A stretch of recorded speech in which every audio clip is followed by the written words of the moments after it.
মাম্মা কি করো? সবজি কাটতেছি। কাজকর্ম তো কিচ্ছু হয়নি, বিছনার অবস্থা খারাপ হয়ে আছে। বস, বিছনাপাতির অবস্থা খারাপ হয়ে আছে, বাসন টাসন আছে, কাপড় ধোয়া আছে, সব কাজে আছে। তো শরীরটা একটু ভালো হইলো।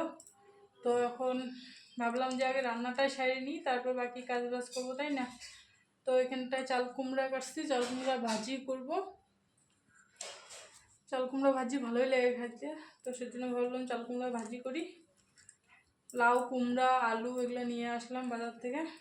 কয়টা দিন চলি, ওর বাবা কাজে গেছে। তো এখন রান্না করব, আলু আর লাউ দিয়ে একটা ঘন্ট করব। ধনিয়া পাতা আনছি, ধনিয়া পাতাটা তো দেবো, খাওয়াই ভালোই লাগবে। ঘন্টটা বেশি ঝোল ঝোল করবো না, মাখাই করব। আর চাল কুমড়া ভাজি করব, আর কিছু করব না সেরকম। চলো রান্না বান্না সারি, পরে তো আবার দেখা হবে, তাই না?